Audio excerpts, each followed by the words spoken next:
to our distinguished speaker, Professor Robert Menner, and respondent, Dr. Hilary Marler. My name is Sean Ryan, and I'm the Acting Vice Principal at the Margaret Beaufort Institute of Theology. Just a few brief words about the Institute. We're a Roman Catholic member of the Cambridge Theological Federation, with degrees awarded by Cambridge University and Anglia Ruskin University. So although we're a small faculty team, we have an extensive community of research fellows and associates. I think there's more than 30 at the moment. Our institute offers a range of courses from ethics and spirituality to pastoral practice and philosophical theology, to students at all levels, as well as professional doctorates and PhD programs. We also offer an array of short courses, study days, and retreats, with special events planned this year to mark the Pearl anniversary. It's our 30th anniversary at the Foundation. So do check out our website for all sorts of exciting events. And now it's my great pleasure to hand over to Dr. Giles Waller of the Cambridge Interfaith Program to chair this afternoon's paper. Well, thank you very much, Sean, and to everyone at Margaret Beaufort Institute of Theology for hosting us, collaborating with us. It's wonderful to be here. I should also just say, for those online, that we will be recording the session. What we do with the recording will be another matter, I should say that. So it's a delight to welcome you to, well, when we're in the faculty, we call ourselves the Research Seminar on Religious Relations here as well, and to welcome Professor Robert Miller from Catholic University of America. It's very exciting for the Interfaith Program that is founded on thinking about relations between the Abrahamic faith, between Jews, Christians, and Muslims, to go beyond the Abrahamic triangle. It's really wonderful to go through such a big document as the Psalms. I'll try and keep these questions relatively brief so we get into the paper. I should just say, so Professor Miller is the ordinary professor, which is a higher order than the extraordinary professor. In Old Testament at Catholic University of America. Secular Franciscan and also affiliated back to the University of Pretoria and a life member of St John's College in Cambridge. There are many strings to your it's fair to say. Summing up here, I have listed a story of the history, literature, religion, and archaeology of ancient Israel in the First Temple period, current interest in biblical theology, in the interface of science and theology, and recipients of grants in religion and science, natural history, science for seminarians, and the crucial interest that we have today in interfaith relations and dialogue in both local and international arenas, as well as being a practicing archaeologist. To me, it's very exciting. Yes, that's not what my and our respondent today, so I'm really delighted that Dr. Marlowe agreed to respond to Professor Miller's paper. Dr. Marlowe is a fellow graduate student and director of studies at Girton College and an affiliated lecturer in the University here, and a member of the Cambridge Interfaith Research.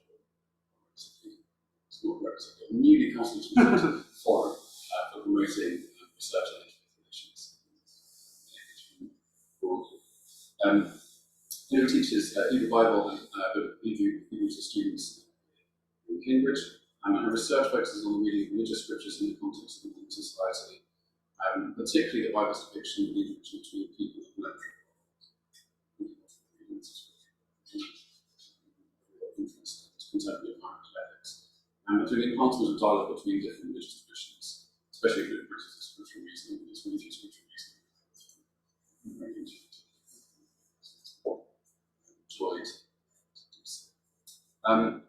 So our paper today is ambitiously titled, I should say, One Psalm Across, it was should be 4 traditions, and then we added a 5th. Was it And I added 2, and it's actually now 2 psalms, so it's a pair of psalms across 5 traditions. 2 fifth. 2 over 5. 1 5. So please join me in welcoming that.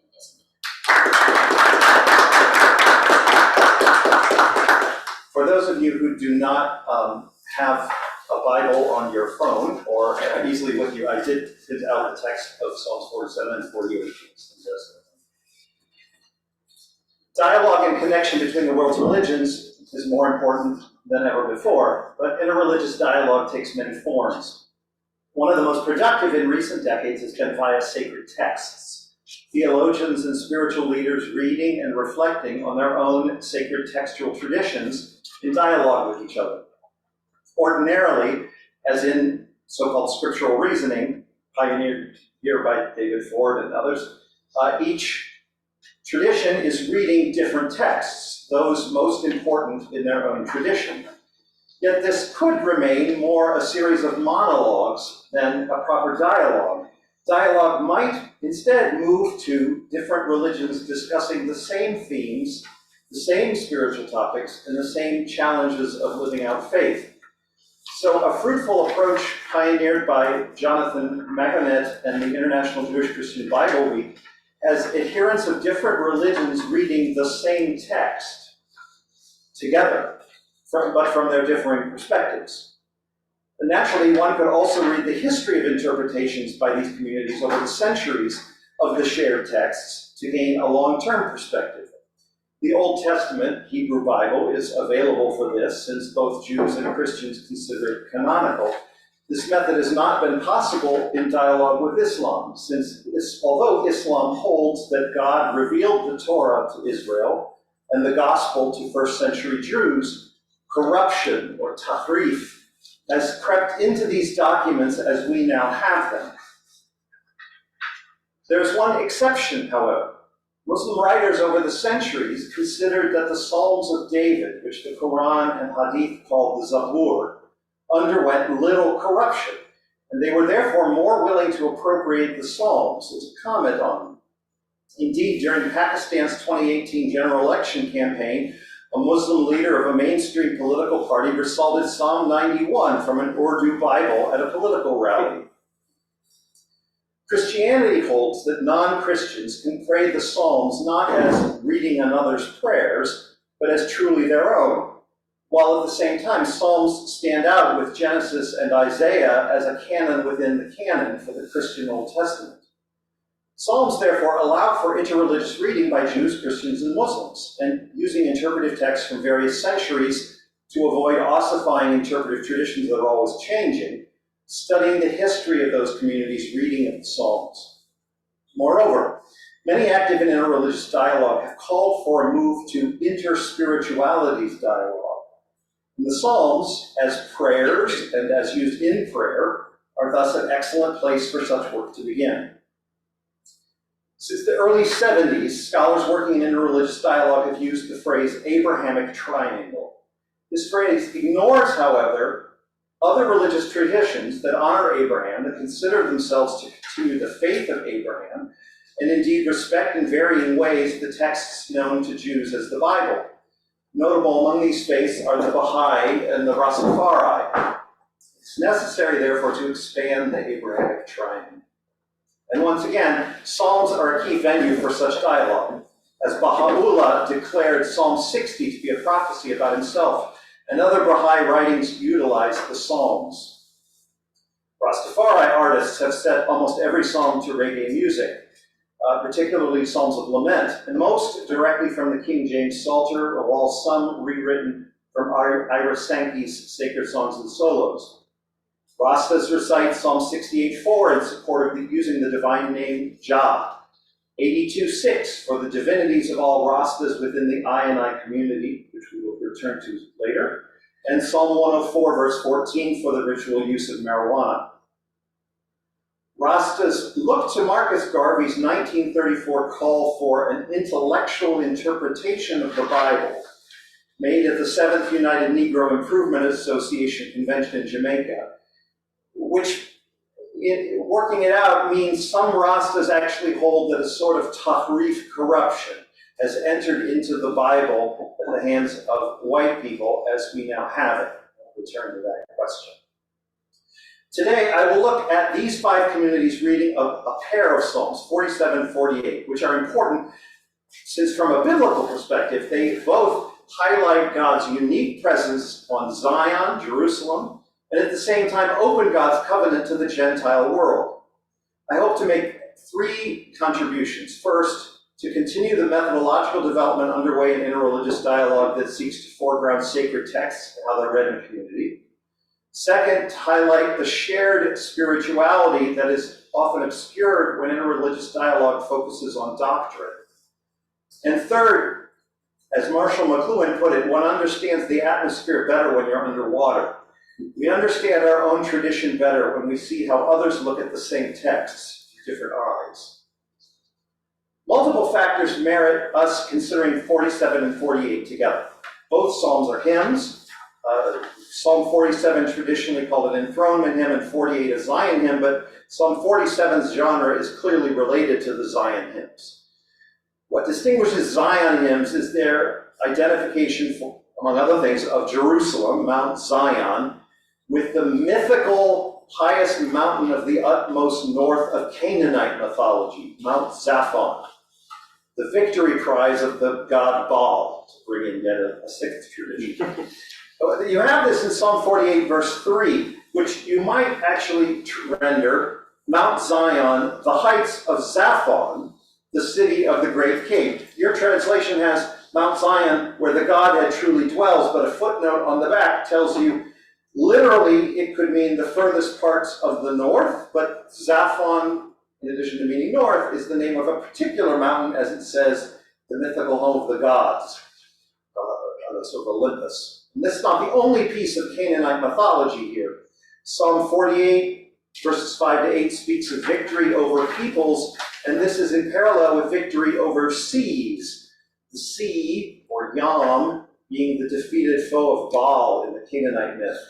Another element found only in Psalm 48, verse 7, has Yahweh the destroyer of ships, which is the title of Baal of Zaphon in Esarhaddon's treaty with the king of Tyre. There are several lexical and iconographic links between 47 and 48 that actually suggest they were intentionally redacted together, meant to be read together. In Psalm 47, verse 4, God goes up, and in verse 7, sits on his throne. In the biblical context, especially within the Psalms, it is precisely on his holy mountain, 48:2, that God is so enthroned. Twice, Psalm 47 calls God king over all the earth, verses 2 and 7, and in 48:11, his praise reaches the ends of the earth. 47:3 refers to God subduing peoples or nations under Israel's feet, envisioning the kind of battle depicted in 48:4-7. In the latter, it was kings who assembled and then took flight, while at the conclusion of 47, princes of the peoples, the same term as in verse 3, gather as the people of the God of Abraham. It is this treatment of non-Israelites in these 2 songs that both links them and suggests them as an ideal venue for our 5 readings. Both psalms, on the one hand, include God's rather violent suppression of foreign nations under Israel. He subdued people under us and nations under our feet, 47:3, and the defeat of foreign kings in 48:5-8. But on the other hand, the inclusion of foreigners into the worshiping assembly of God. The princes of the people gathered as the people of the God of Abraham, 47:9, and thy praises reach to the ends of the earth, 48:11. Gentiles, non-Jews, appear regularly in the Psalms and in a better light than in most other texts of the Hebrew Bible. I think Israel was faced with a paradox that to ever grant Gentiles equality with Israel before God would negate Israel's election, while to allow no further acknowledgement of God, future acknowledgement on the part of the Gentiles, would put into question the universality of God. Israel is nevertheless the instrument of the nation's inclusion. God will draw the nations to himself by drawing them to Israel, in particular to Zion. In all the places where nations come to Israel, not just in the Psalms, it is to Zion, Isaiah 2, for example. Zion is the locus of salvation for all nations, just as Abraham had been, 47:10 or 9.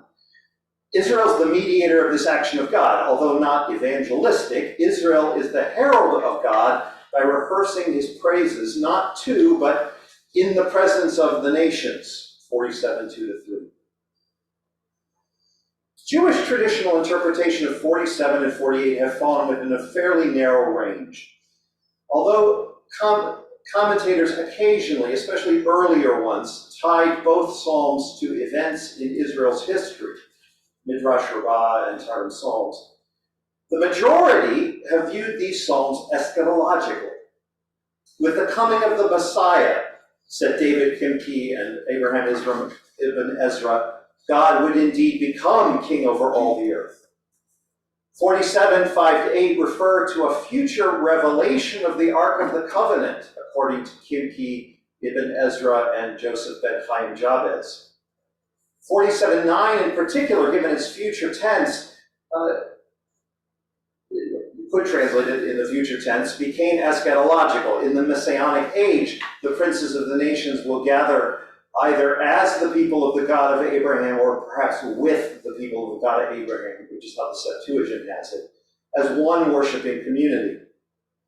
The same holds for Psalm 48. Aside from sporadic historical interpretations, Targum Psalms most notably, it is in the Messianic age that Mount Zion will be acknowledged as city of the great king, according to Moshe Alshik and the Steipler. The Midrashim interpret the final stanzas of Psalm 48, the rejoicing of the daughters of Judah and the perambulation among Zion's towers, and a translation of the final line as he will be our guide even unto death, which we find in King James and a number of other ones. As God's dancing with the righteous in the world to come, beyond death, in Song of Songs, Rabbah, Helen Rabbah. Christian interpreters of these psalms certainly were not averse to such eschatological readings. Applied to Psalm 47 by Cassiodorus, Augustine, Byzantine liturgy, and recently, 19th century, Christina Rossetti. Indeed, Revelation 4 in the New Testament already makes such use of Psalm 47, as does Titus 2, verse 13. Nevertheless, Christians tended to realize the eschatology and see the fulfillment of Psalm 47 in the history of the church. Thus Jerome, Aquinas, and eventually Emanuel Swedenborg. Beginning with Pentecost, where we find both verse 2, clap your hands all peoples, and 6, God has gone up with a shout, used in the Byzantine Pentecost liturgies, and in the Alexandrian liturgy for the Sunday before Pentecost. 47:2, and especially 9, were read by Eusebius, exactly the same as by Rashi and Moses Mendelssohn, the engrafting of the Gentiles into the covenant community. Although at times, such a reading can become, and did, a supersessionist one of replacing the Jews, as in Cassiodorus, Augustine, and the 18th century Anglican George Horne. In this vein of engrafting the Gentiles, Pentecost actually doesn't make any sense, since only Jews were added to the church at that feast. The Byzantine writer Manuel Philes, 14th century, traced instead the inclusion of the Gentiles that this psalm speaks of to the conversion of Cornelius in Acts 10. Cassiodorus, Augustine, and later Martin Luther all then traced other parts of Psalm 47, the subdued people under us in particular, to the early church's spread and replacement of Roman paganism. With Psalm 48, nearly the same range of Christian interpretation applies. A minority of interpreters taking the psalm eschatologically, beginning with the New Testament itself. So verses 5-7 appear in 1 Thessalonians 5:13. And Aquinas, Matthew Parker, and Rossetti. But then a majority of readers who realize the eschatology in the history of the church. Gregory of Nyssa, Augustine, Jerome, John Chrysostom, Bede, Thomas of Villanova, John Calvin, Philip Melanchthon, Robert Bellarmine, Jonathan Edwards, Alphonsus Liguori, Charles Wesley. There's an interesting variant with Psalm 48's Christian interpretation, however, wherein the holy mountain, beautiful in elevation, is the person of Christ. We find this in Ambrose, Paulinus of Nola, and the 9th century Chulov and Utrecht Psalters. Augustine says Jesus is the mountain. And the 20th century Catholic writer Paul Claudel said the mountain is the cross. Cassiodorus applies the second stanza of the psalm from Lo, the kings assembled, to Jesus' appearance before Pontius Pilate and King Herod. Emanuel Swedenborg writes that, citing the last verse, it is Christ who will be our guide even unto death. For Cassiodorus, Aquinas, Calvin, and John Paul II, Jesus fulfills this psalm first from the literal Jerusalem, and then throughout history as a sure defense. Verse 3. As I said in my introduction, Islam treated the Psalms as if they had undergone less tahrif corruption than the Torah or Gospels. So the Quran quotes Psalm 37 directly in 21:105, quote, "We have written in the Psalms." Heinrich Speier's 1961 Die biblische Erzählung im Koran listed 141 Psalm citations in the Quran, and Angelika Neuwirth thinks this is a low estimate. Muslim authors have traditionally ignored this presence of the Psalms in the Quran, however, perhaps because Zabur are never considered as high an inspiration as Torah or Gospel, or because the Psalms may not actually be directly the Quran may not actually be directly quoting from Psalms, but might be quoting Syrian Christian liturgical texts that were transmitted orally in Syriac or Arabic. Most early Muslim writers actually seem to have had no idea what was in the biblical book of Psalms, and presented several texts as David's Zabur that were in fact rewritten Quran addressed to contemporary religious disputes. While the Hebrew Psalms had been translated into Pahlavi by the 5th century, our evidence for this is from China, and no Psalms manuscript has been found in Iran prior to 1316. The earliest example of the Psalms in Arabic is from the 9th century Spanish Christian Hafs ibn Albar, who translated from the Vulgate. The earliest translation from Hebrew was Saadia Gaon's Jewish Arabic translation from a century later. And Saadia's was used by the Muslim theologian Ibn Hazm in his listing of examples of tahrif corruption. The 8th century disputation between a monk of Beit Halleh and an Arab emir records a debate about Psalm 37. Ibn Bisra's 11th century report of prayers pronounced before battle with the Byzantines includes various quotes from Psalms 51 to 103, but the first Muslim scholar to display an extensive knowledge of the biblical book of Psalms is Al-Bikai in the 1480s. Nevertheless, for some reason, they never single Psalms out for examples of tahrif, the way Torah and Gospels are. Various Psalms are quoted as pure revelation by Al-Kindi, Al-Yaqubi, and Ibn Qutayb. Ibn Hazm, the Sufi mystic Abdul Karim al-Jili, and Yasin al-Bikai.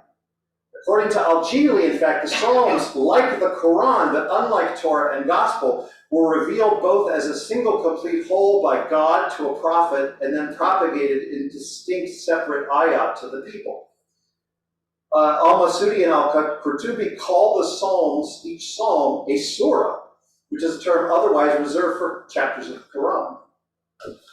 I've not been able to locate any Muslim use of Psalm 47, but 48 comes up repeatedly in a curious way. Writers latched onto an Arabic translation of verse 1, "Great is the Lord and greatly to be praised," as "Ina Rabbana Azimun Mahmudun Idan," which one could render, "Great is our Lord, and he is greatly Mahmud," followed by a reading of "In the city of our God, his holy mountain, beautiful in elevation," as "In the city of our God and in his mountain there is a holy one, Muhammad."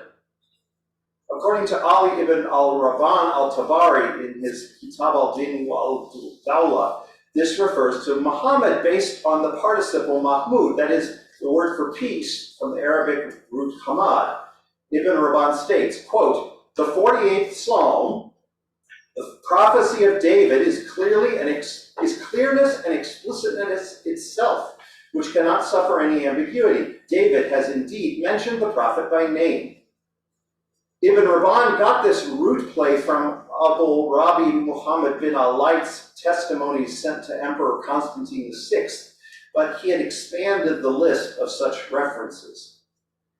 Yet Muslim writers would certainly have had the propensity to interpret these two psalms as wholes in terms of Muhammad's career and the rise of Islam, something done for references to the Gentiles in Psalm 72:11. May all kings fall down before him, all nations serve him, by Ibn Rabban himself, and Ibn Hazm, and Ibn Qutayb, and al-Marwadi, using Ibn Qutayb's reading.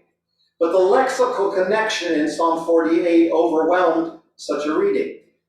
Nevertheless, this reading is not unlike the Christian reading of Jesus as the mountain. Because again, it is the person of the prophet who provides the nexus for the inclusion of many nations in God's people. Like Islam, the Baha'i consider God to have revealed himself to Moses, David, Jesus, and Muhammad. The Baha'i religion, however, has tended to treat the Bible differently than Islam, quoting it much more directly without any doctrine of corruption intervening. Baha'u'llah quoted many psalms verbatim, treating them as divine revelation, as have Baha'i theologians and religious leaders since. So while Baha'u'llah unveils what in all previous revelations lay hidden, there is no doctrine of tahrif. In fact, it was directly renounced by Baha'u'llah, by Mirza Muhammad and Abdul Baha. And those earlier revealed texts may be used directly in their Jewish, Christian, or Muslim form by Baha'i. Baha'u'llah, however, made Mount Carmel a new Zion. In the 1873 Kitab al-Aqdas, he wrote, "Carmel has in this day hastened in longing adoration to attain his court, while from the heart of Zion there comes a cry, the promise is fulfilled." Mount Carmel, Haifa, is where Baha'u'llah's final imprisonment took place. In the Lawhi Carmel, he was more explicit. God says to Carmel, "Rejoice, for God has in this day established upon you his throne, made you the dawning place of his signs and the dayspring of the evidence of his revelation." According to Shoghi Effendi, the Baha'i leader from 1921 to 57, Baha'u'llah considered Mount Carmel the hill of God and his vineyard, extolled by Isaiah as the mountain of the Lord to which all nations shall flow, thus bringing in the inclusion of the nations as well.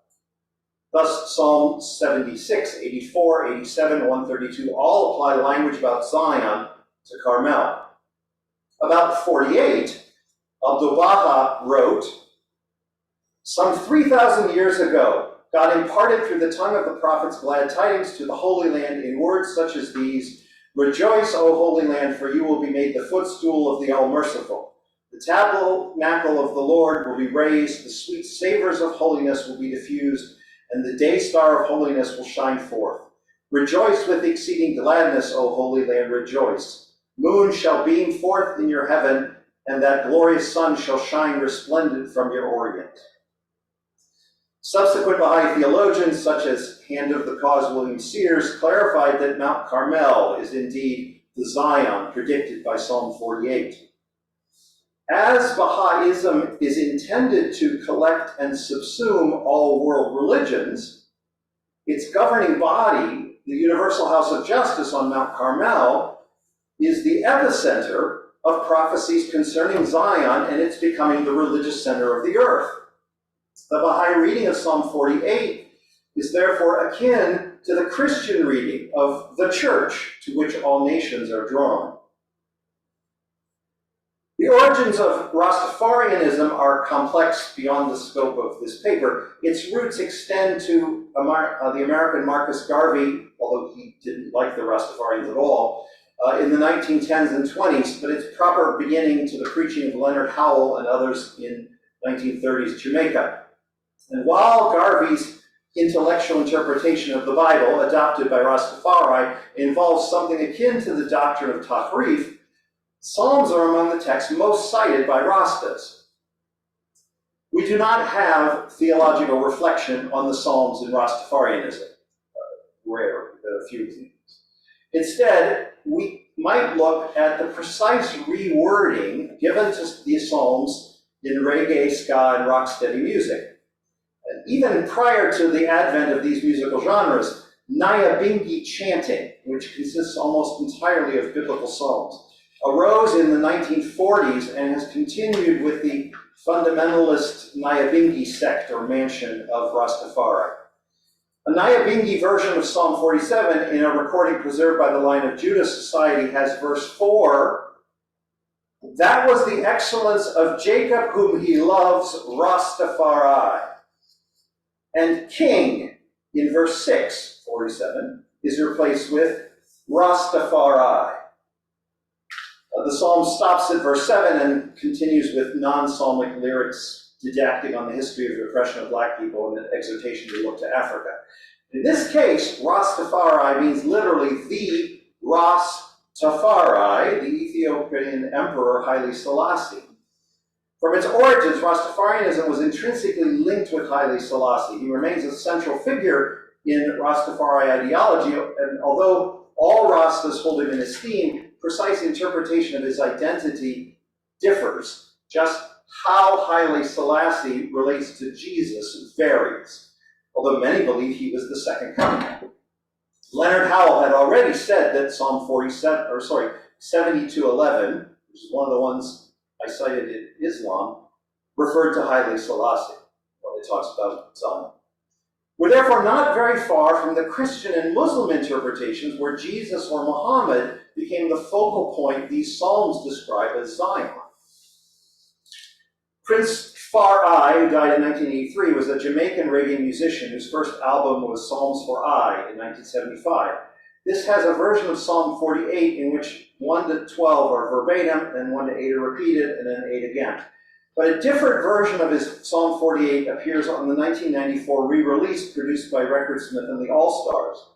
And this has verse 1a of Psalm 48, then verse 8, then verse 11, then 1 to 2a, and then 2b to 6, which reads, "Great is the Lord and greatly to be praised.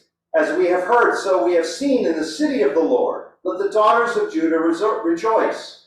Great is the Lord and greatly to be praised in the city of our God, his holy mountain, beautiful in elevation, joy of all the earth, Mount Zion."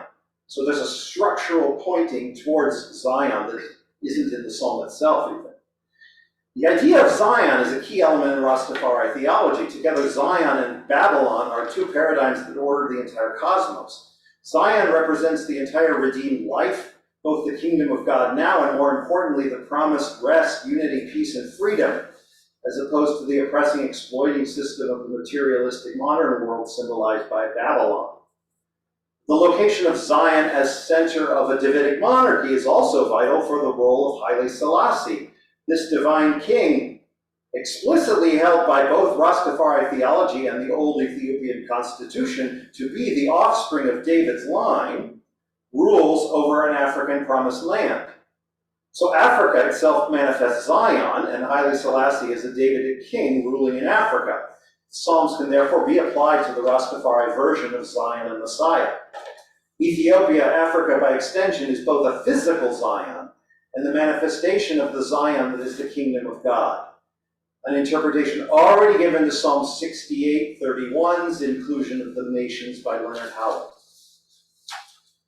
The early 2000s dub musician Jonah Dan, associated with the London band Alpha and Omega, released a song that combines Psalms 30 and 47. It's mostly 30, but when Psalm 47 comes in, only verses 1 to 8 are preserved. And verse 4 is given as, "He shall choose I inheritance." Now the concept of I-N-I, has been called the most important theoretical insight from Rastafarianism. It's used in speech as a substitute for me, and for you, and for we. But more than that, it implies a unity of community, that we are all one people. In fact, no person is more privileged than another. All are equal. Every person should be an I, not a you. Through I and I, Rastas illustrate rejection of second and third person terms as words that describe inequality. In the case of Psalm 47, then, it is the I and I community that is chosen by God, not the individual, somewhat in the sense of the Christian reading of this psalm as fulfilled in the church. I had not anticipated finding much correspondence between the readings of these five communities Yet the consistency is remarkable. All 5 directly follow the Psalm's own tenor of God's promised expansion of the covenant community to include people of all nations eventually. For Judaism, this inclusion is largely deferred, foretold as a promise for the future, if not the eschaton.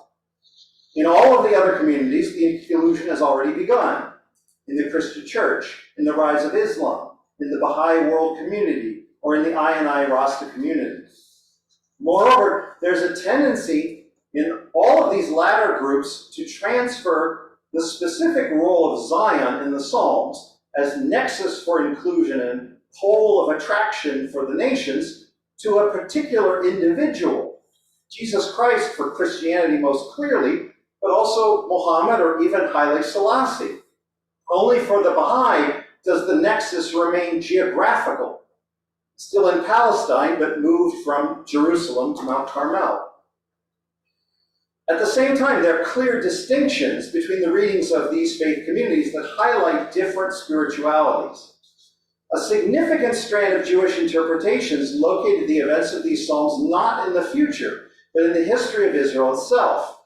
And when interpreting eschatologically, little role was given to the Messiah himself, in comparison with that ascribed to him by the other communities. Instead, the people as a nation and the city of Jerusalem retained centrality.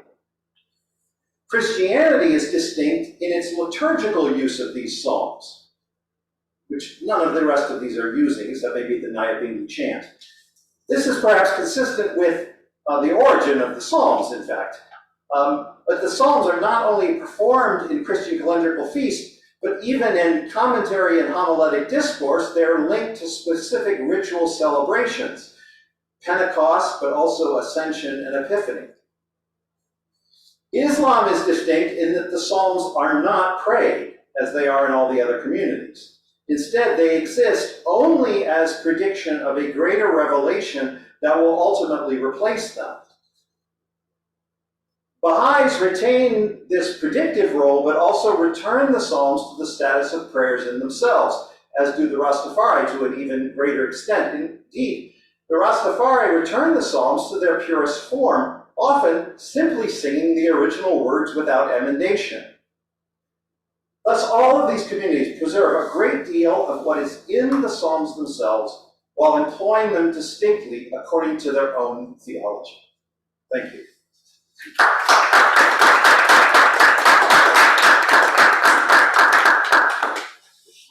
Thank you. Well, let's move to Hillary. I feel a little bit like I follow that. Because I was fortunately had a copy of the paper in front of me and have been reading it over the last few days. I'd just like to say a really big thank you to you, Professor Miller, for a fascinating paper, an impressive range of knowledge across the 5 traditions, which I think the rest of us can probably only envy. And I have to say, a lot of which is well outside my area of expertise.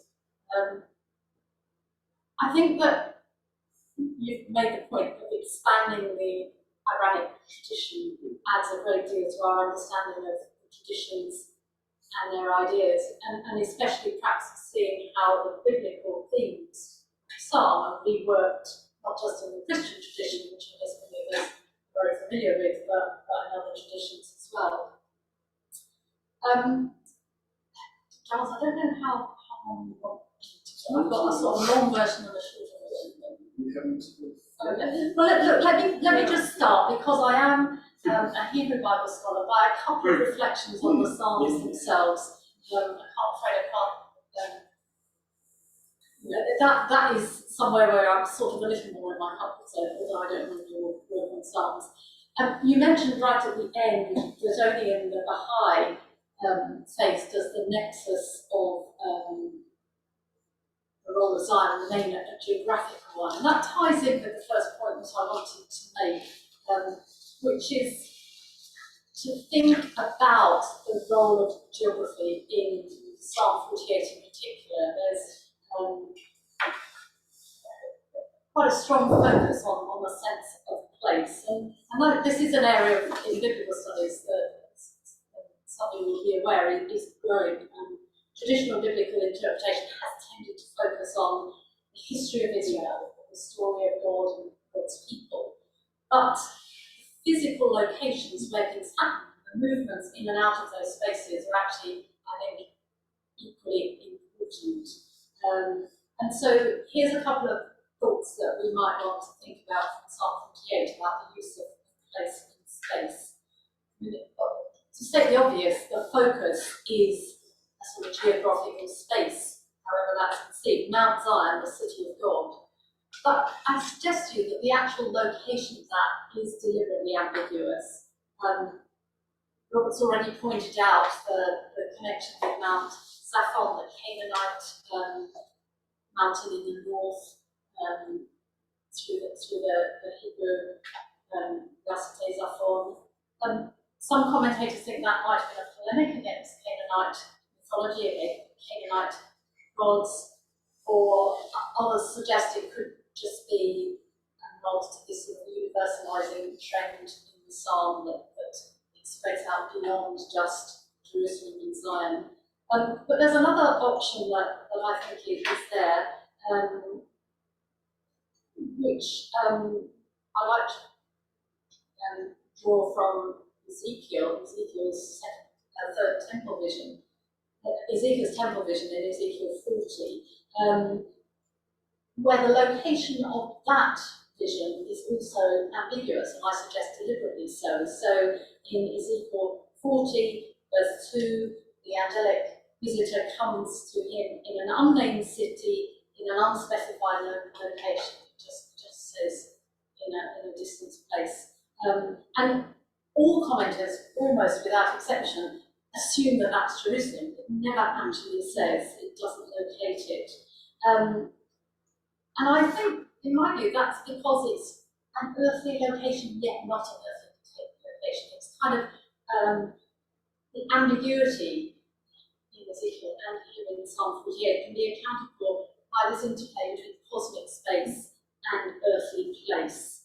So the former, the cosmic, there's some relation to the earthly physical space, but it's also different. And that kind of ambiguity is actually intentional. And perhaps a kind of a warning, a guarding against trying to locate God too precisely in one particular place and space. The second thing I noted very much from Psalm 48 was the contrast between the active verbs that are used of the enemy in verses 47. They assembled, they came through, they panicked, they took flight, trembling and fear. And the response of the faithful in verse 9 is reflective, meditative. We ponder your steadfast love.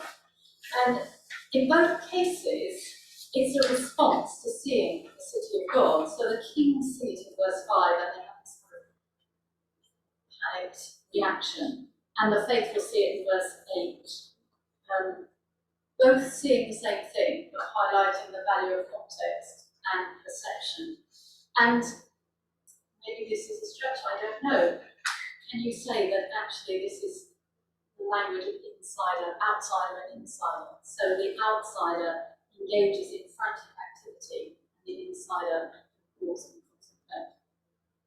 So that's just a couple of observations. I'm not quite as convinced as Robert is, I'll be honest, about how closely the Psalms are linked if you just read the text of them themselves.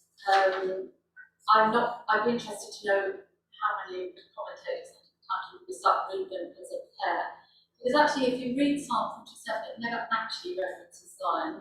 It just alludes to it by God's gone up and he's gathered around his throne. If you look back at Psalm 46, there is a clear reference to Zion's deliverance is specifically linked to God's city.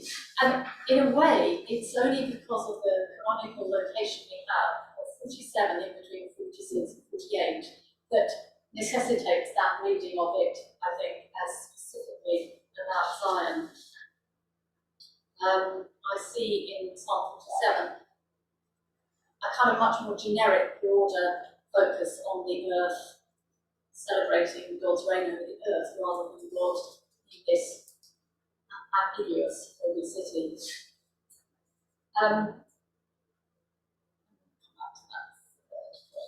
Okay, my third point about the Psalms is, apart from one or two exceptions, which Robert's drawn our attention to, I would say that both texts are what I call particular and polemical.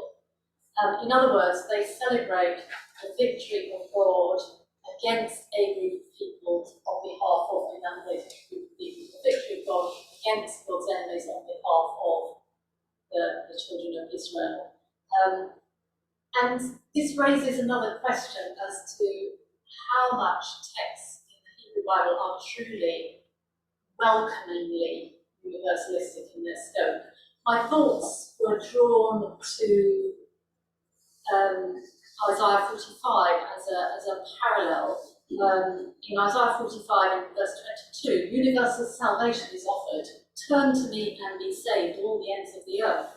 But it's actually enacted by means of the subduing of other nations under Cyrus, which come over in chains and bow down to you. That is, bow down to the returning exiles. So Israel's victory will mean the subduing of her enemies. And that's what we find again in Psalm 47 and 48.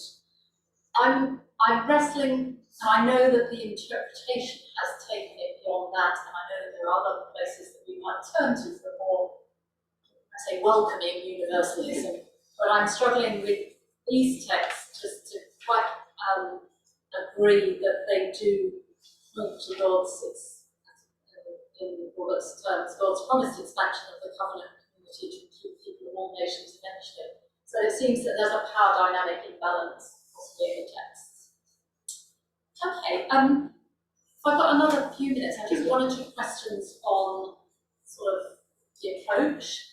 And this, I'm coming as someone who's wholly familiar with scriptural reasoning and used to doing that where each tradition is reading its own scriptures around a theme. But I also come with a slightly strange hat when it comes to scriptural reasoning, because I am a Hebrew Bible scholar, but I'm also a Christian. So on the one hand, the Hebrew, like the Old Testament, is my sacred scripture. But I'm trained, and deliberately so, and I deliberately adopt this in scriptural reasoning to read the text in its own terms. So I don't leap to Christological interpretations, or I always sort of want to focus on the text as text, and I'm teaching my students not to usually jump to theological interpretation and try to understand it in its context.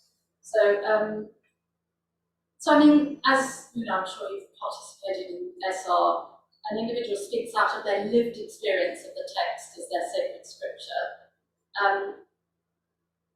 I wonder if this method does disservice to individual traditions and has danger of subsuming them into becoming effectively a commentary on the Hebrew Bible, and whether that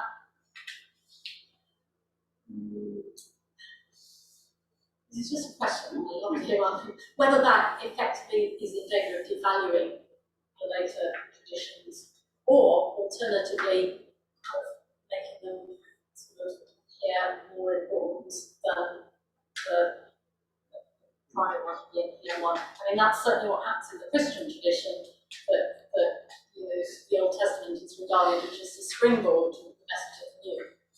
Those of us that teach Old Testament, and here, my colleague Rebecca over there, are forever trying to get people away from that sort of canon within a canon in the Old Testament is sort of lesser than the New Christian terms.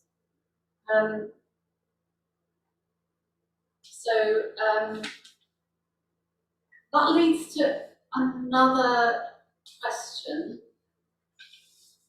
What does it do for our interpretation if the sort of base text is not sacred scripture to someone?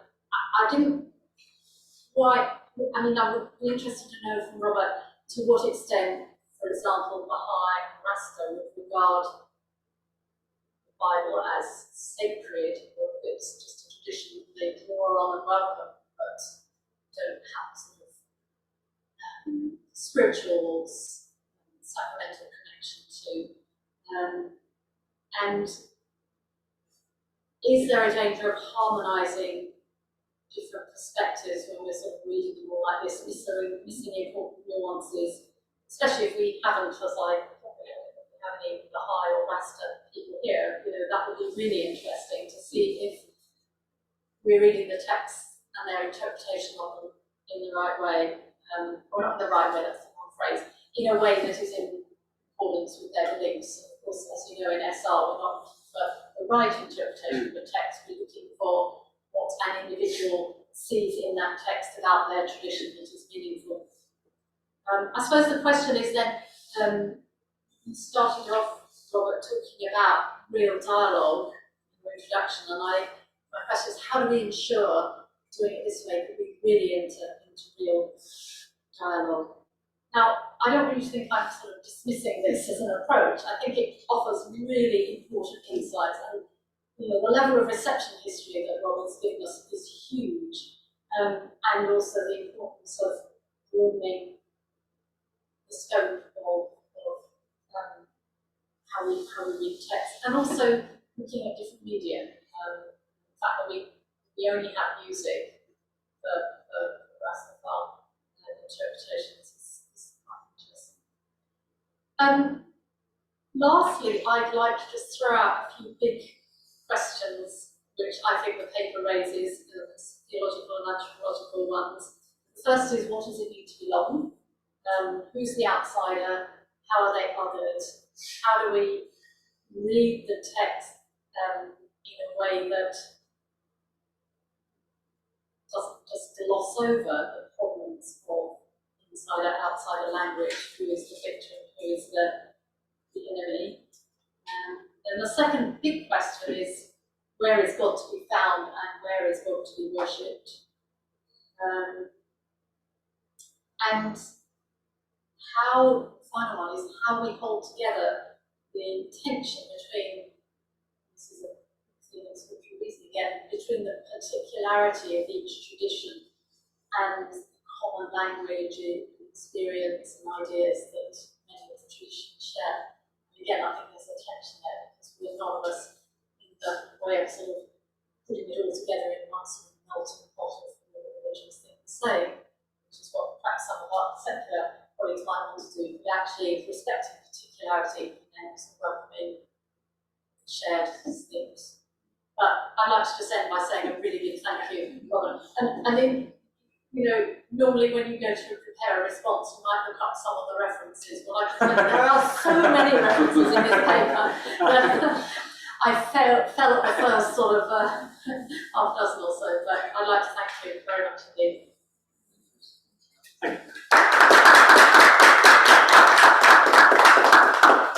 Yeah, thank you.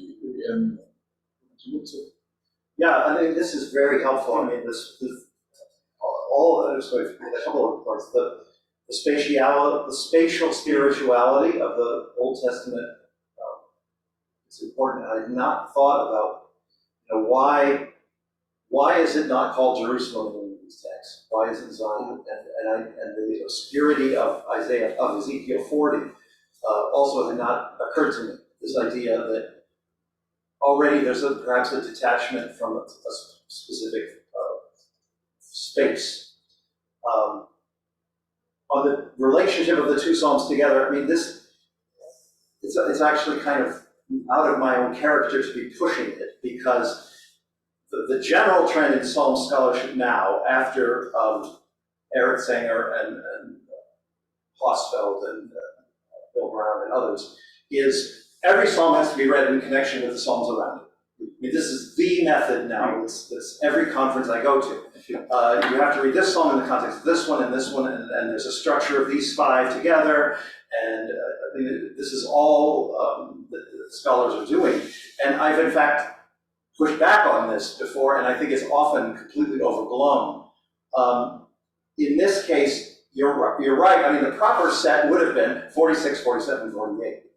And in that, it's a sandwich where it's much clearer in 46 and 48 than it is in 47. I wanted 47 because of this very radical if this is what the text actually says. And I think interpreters push back against it because it seems so radical, that the princes of the peoples will be gathered as the people of the God of Abraham,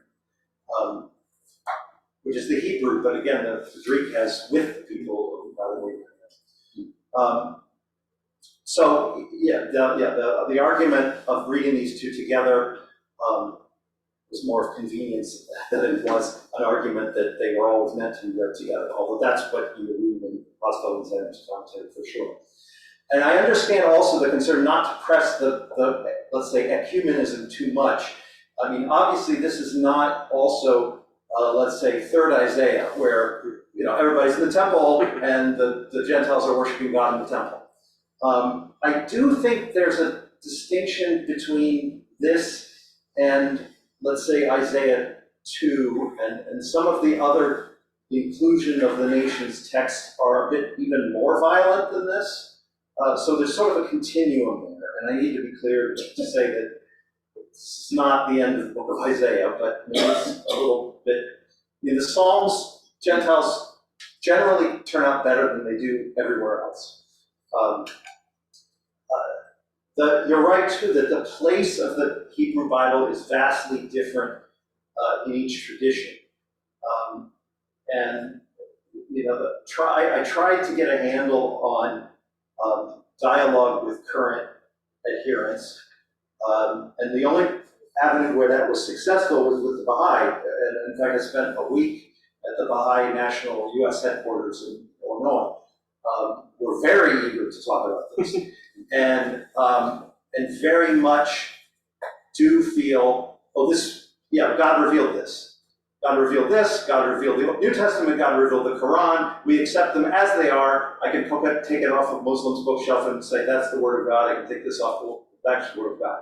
And then all the writings of Baha'u'llah, which are so vast that they've never been put together into one volume. There's no collection of them.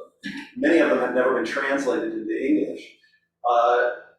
They're like, yes, that's the completion of the revelation, but a lot of our adherents don't even know what's in it. So, and in fact, one Baha'i scholar says, don't get carried away by random devout Baha'is who see Baha'u'llah in every psalm, because Baha'is love the Bible. And the Rastas too. I mean, the bizarre thing is that the Rastafari use the Schofield Reference Bible edition of the King James, which is a dispensationalist. I mean, it's very odd, but that's the Bible you use. There is still this sense, though, that white Christians may have changed some things. But then, as I said, there's no other Bible. There's no other. I mean, people have proposed another text as a sort of sacred text in Rastafarianism, but really the only sacred text is the Schofield Reference King James Bible, but read with this sort of critical eye.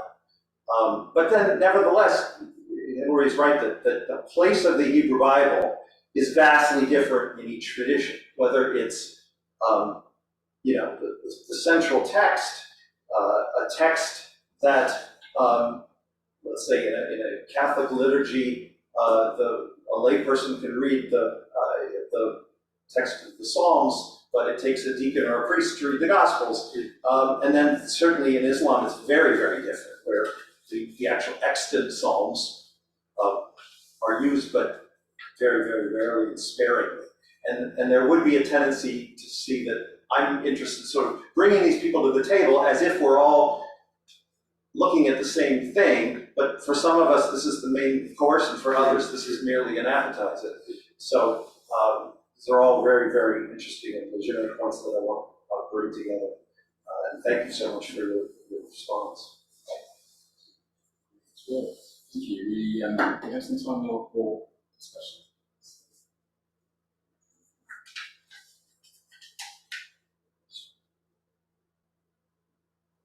About gentlemen's programs and about the musical we meant to do best performance, but of course we use music Christian tradition, it's the Interfaith tradition, Psalms of Psalms. In the Orthodox Christian tradition, we sing the verses when we usually read the Psalms.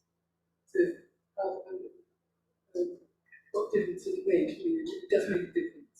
Yeah, I tried to get a handle on this as, since I was using, the musical traditions for the Rastafari and not for anyone else. Obviously there are Jewish methods of cantillation for the Psalms. There's a wide variety of Christians. There are also, of these two Psalms, Handel did one, Elgar did one, Ralph Vaughan Williams did one, and I tried to look and have they changed them? Have they doctored them? And I wasn't finding much there. Even looking into Elgar and Vaughan Williams and so forth. There is certainly a difference, I think, when you're just citing this, as the Baha'i are, as the Muslims are, and when you're singing it, because then you're singing it as a prayer, and it's something that I really should have focused more on. There's not been a lot done. I mean, I'm thinking of Sue Gillingham, who's written this massive 3-volume commentary on the reception history of the Psalms, and she'll tell you where they're sung and who set them to music, but there's no sort of reflection on, what I should have done, at least, is listened to Elgar's version, listened to Handel's version, and I may have found one of them really sort of overblowing the defeat of the nations trampling under our feet, and I may have found another one where that's actually not the climax musically. So that's something really worth looking at further. I just add in there, struck me reading this, there was a kind of modern tradition of psalms such as this being set into contemporary worship songs. So, it is the Lord ready to be praised is I say contemporary, to be 30 years old now, and set older than that, I can call to mind one that's the first few verses of Psalm 47. So there's that. I mean, you're talking, I know, about sort of what we might be proper music. This is just sort of like vernacular worship and I suppose the early charismatic areas, which it's just interesting how different periods and different movements, if you like, within the Christian tradition go back to the singing of the Psalms in very different ways.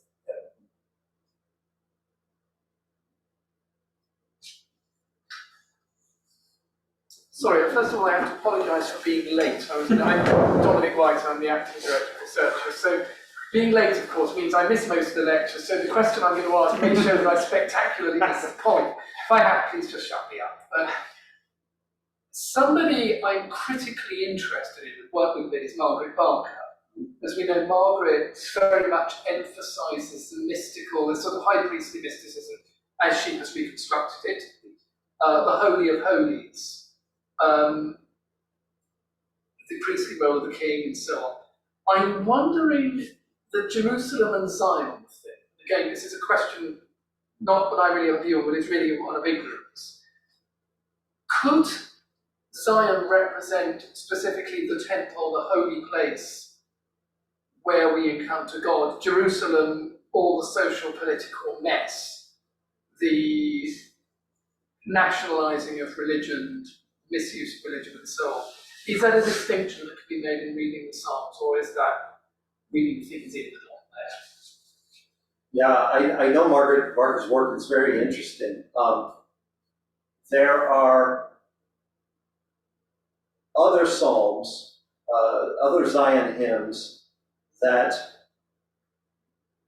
blur the political in a little more. I'm not remembering which one there is exactly. There's one of them that talks about the actual judgment and government aspect of the city of Jerusalem toward the end of the psalm in this praise of Zion. And that's actually something I've written on before. I mean, I think, actually before Hillary's response, I would have responded perhaps a little bit differently, because I hadn't noticed the slight ambiguity here, where it's never called Jerusalem, and even 47 doesn't name Zion as Zion, even though that's where they know God is employed. You do get the temple specifically mentioned in 48. So I think when they're thinking of the physical Jerusalem, they are thinking of the temple. You have the sort of holy throne, you don't have the temple itself in 47, but certainly in 48, they're envisioning the temple as the focus. And then, Margaret Garner's other work would sort of dovetail with what Hillary was saying about the sort of space element here, and how is sacred space working, which her last comment about where is God to be worshipped? I mean, that's sort of the key here, is are you including the nations in the covenant people of God, or are you including the nations in Zion? You've brought the people, like, it's not that God has gone out and now you can worship God in Babylon or Egypt or wherever else, which you actually do get in another psalm, but it's only once the nations are sort of under Zion here that that there's anything said about them praising God.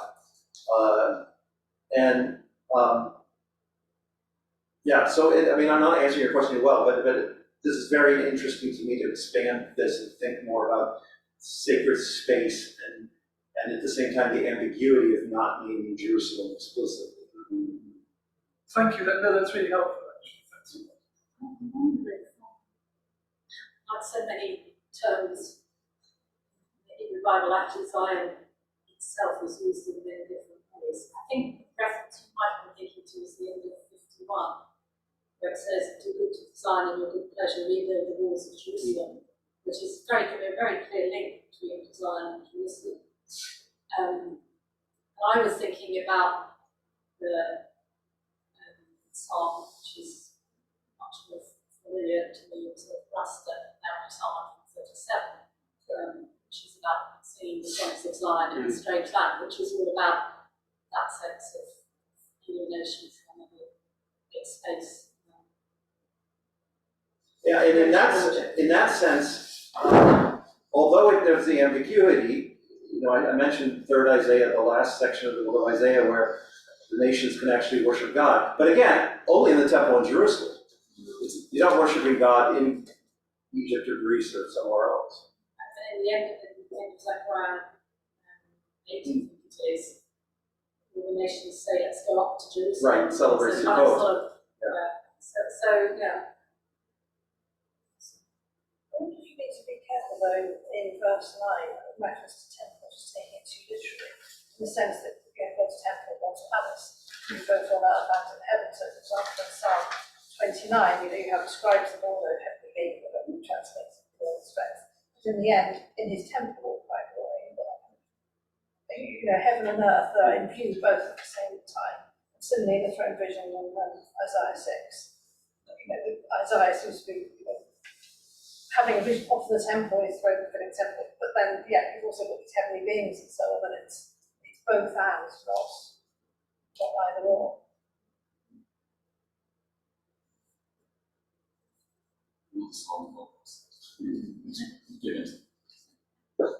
So while we're on the topic of spaces, I found that absolutely fascinating, how we talk about the differences between the actual physical space and sort of the spiritual places of worship, I guess.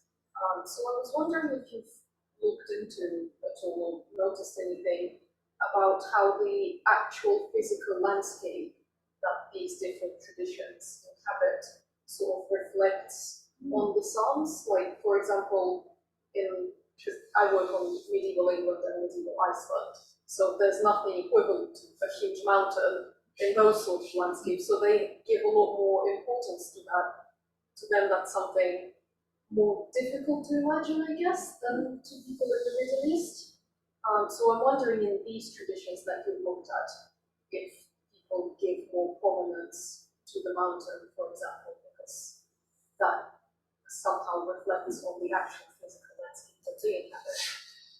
Yeah, I mean, it's ironic because Mount Zion is actually not really the highest mountain. I mean, if you're on Mount Zion, you have to look up at the Mount of Olives, which is significantly higher. So to say it's the heights and high and beautiful, or as Isaiah 2 says, the highest of all mountains, it's this sort of idea of ideological space. Yeah, the geography is interesting because, one could have said, well, of course the Baha'i are the only ones who make it geographical because Baha'u'llah is literally in Carmel, and Leonard Howell's not, and Muhammad is not. And I mean, the fact that he's exiled there gives the Baha'i an opportunity to interpret the text totally differently than if he'd been exiled to Armenia or something like this. And I just paid no attention to that, but that's obviously an important element. They do fairly consistently, there is this ancient Near Eastern mountain theophany idea, that mountains are foreign. And then there's also this sort of strange view of north. And a longer version of this, a number of the Christian writers interpreted this line, the furthest parts of the north. Well, that's a reference to the demonic, because we all know the demons are in the north. And in fact, there's this whole tradition in Western church architecture that has to do with what you put on the north side and what you don't put on the north side, which I have no idea where this comes from. It doesn't come from this psalm. But I kept repeatedly seeing this idea that, we all know demons are in the north. I've not seen that with anyone else. And in fact, north ceases to become an important element for everyone else, including Judaism. I mean, Jewish interpretation, there are all sorts of things. Well, the altar was on the north side of the temple, or maybe, I mean, every Jewish interpreter differed on why the sides of the north is there. But how the different traditions look at geography is important. There's a considerable uncertainty in modern Jerusalem about which is Mount Zion. A lot of people point at the hill on the left side of the Tower of Pisa, back in the west. That is called Mount Zion. We all know that it's the other side of the way the temple was. So, if I may just add to the juxtaposition of 47 and 48, seems to me that 48 is very much, maybe it's because I'm a Londoner, and I love London, so this is our capital.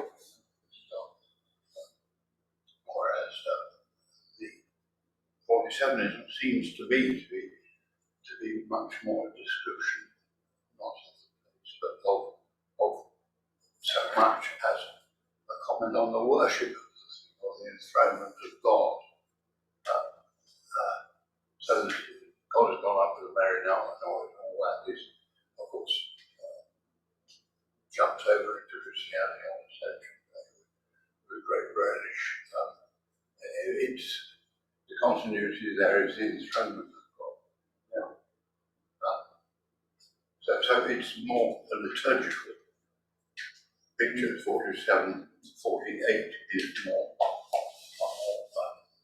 this is a really lovely place.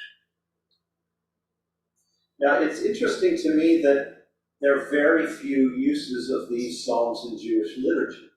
It comes up once or twice, but I've looked at a number of these indexes of how psalms are used in the weekly siddur and so forth, and these psalms are just simply not used to a great extent.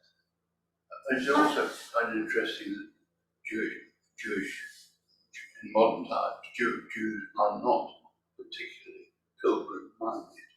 They don't need to go who and are outside Jebel Musa, Sinai, Mount Sinai. They don't need to go there and who and are as we all do. It's not something that's important.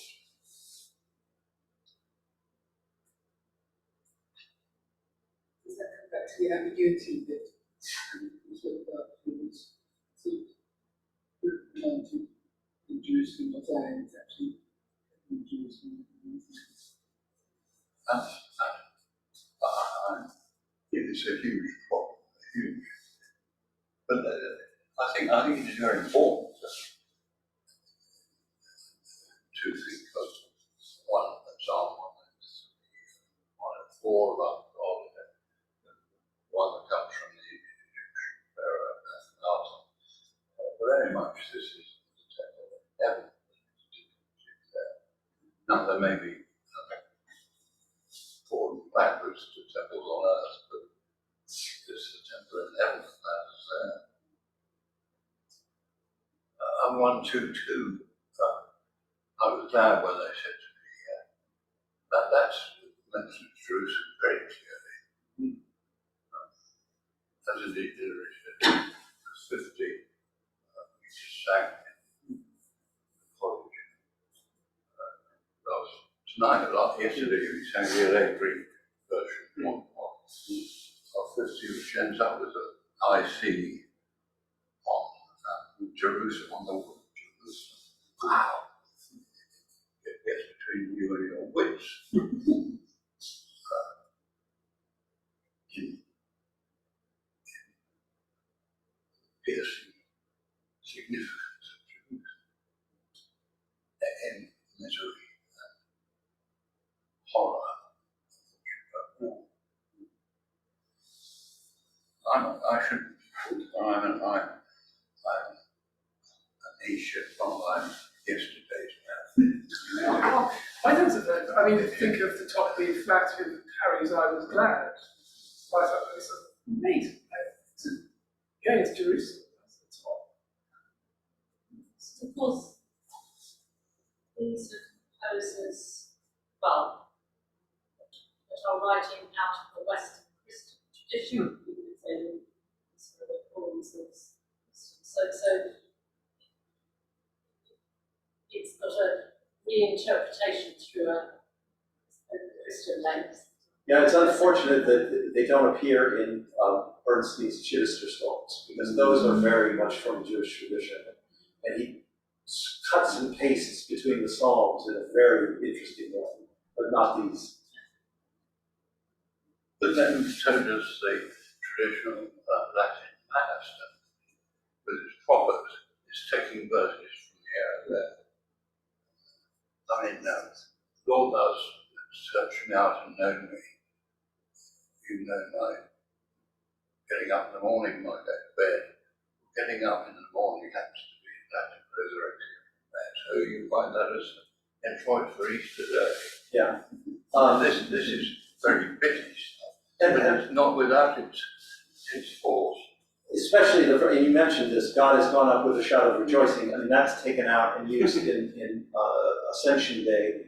Yeah. And I have a long footnote of this, and one of my colleagues in liturgy was talking, and he said, but you know, for the first 4 centuries, Pentecost and Ascension were the same feast, celebrated on the same day. Yeah. So it is the inclusion of the growth of the church at the same time. I think St. John is very clear. Same thing as he said. It's interesting, so just to come in on this thinking about the theology of the Ascension as an interpretation of the Psalms. So just also look at the writing of the greatest piece of assessment of the Psalms, which is allowed to give it brings together, which is an amazing thing part specifically to doctorate. And there you have these 8 distinct parts, in part polyphony, showing you relations and God coming together. Polyphonic and then monophonic, polyphonic variety and monophonic unity. Also, just thinking of the visual iconography, particularly the medieval iconography of the Ascension. It's a very fine example of the East Window, East Farm Church, and the Ascension, which brings together this idea of personification and spatialization. It's a person of Christ and expression of space, and here you have neither. of absence, and their feet disappear into the cloud, and their footprints left, and the rock that Christ was standing on, the disciples sort of looking up and looking down and not quite knowing what's going on. So read through that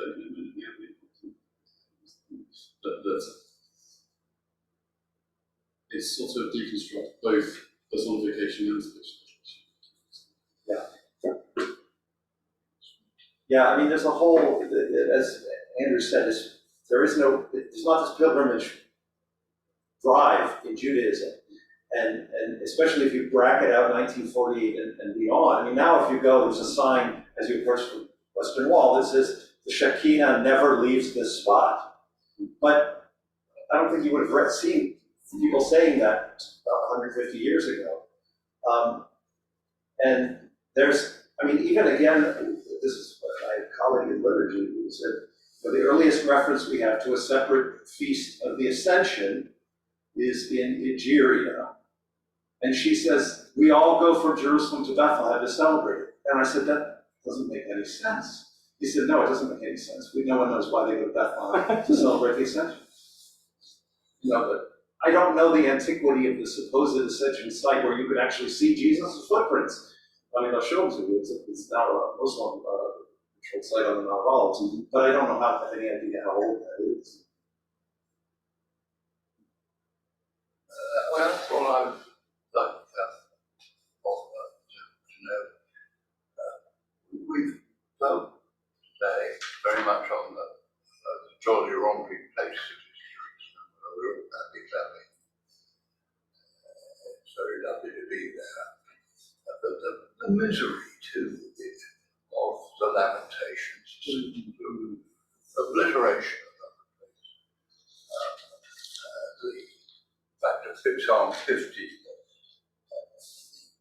alienation from God, which is expressed as alienation from Jerusalem.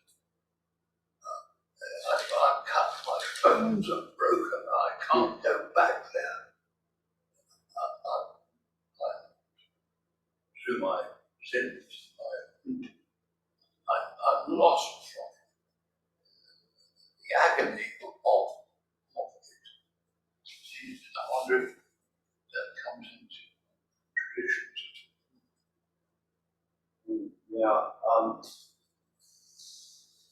I haven't seen it, even in specifically reading the Jewish commentaries on these Psalms, where you would think it would be the logical place to talk about the loss of these places. But instead, there's this sort of eschatological expectation that doesn't really deal with the paradox of the now. It's interesting because Lamentations actually specifically invert Psalm 48, which says, this is the city that is called the perfection of beauty, the joy of the whole earth. So yeah. What? That's Lamentations 2:15. And actually, if you want to talk about the two Psalms belonging together, the first bit of that verse says, all who pass along the way clap their hands and you hiss and wag their heads into all to Jerusalem. So that's a kind of inversion in terms of clapping being a sign of derision rather than. Yes, that's really interesting. Yeah.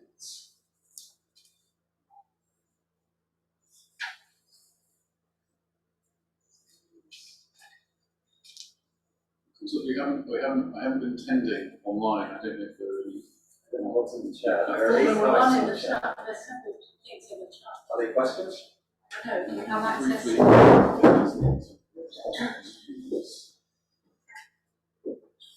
There we go. Oh, it says no questions. No questions. That's fine. They have been. Thank you for joining us. Yeah, yes, thank you. Yeah. So I could just offer my thanks both to Mr. Bob and to Hilary for doing such dazzlingly erudite and illuminating paper. Really, really fantastic and such a thoughtful and thought-provoking. Thank you very much. Thank you to everyone for your questions and discussions as well. just briefly if I may comment into our next meeting, which is on Tuesday afternoon, where one called Tim Jenkins, something that's big on ideas of communication, first contact is also other planetary species. So yes, there we are. First contact, communication, and achievements, and then our last of 14th of March, double translation between that will be in the live.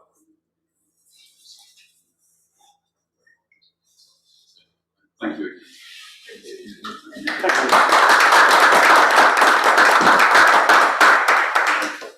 Yes, thank you very much indeed. Thank you all for coming, both online and in person.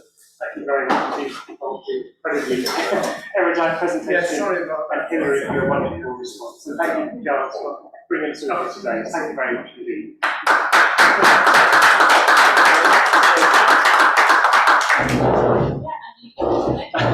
Wow, that's all I can say. When you get a chance.